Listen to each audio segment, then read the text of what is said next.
Vice President Wendy Robredo na pag-inis na pagkakak ninyo sa amin dito ng halaman. Thank you very much, Shukran.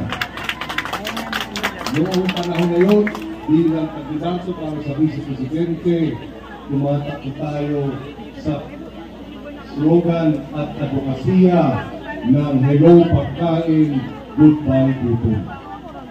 Mahalaga ang advokasya ng food security, pagsuporta sa agrikultura at pangingisda, dahil dyan natin matutugunan ang problema ng gutom.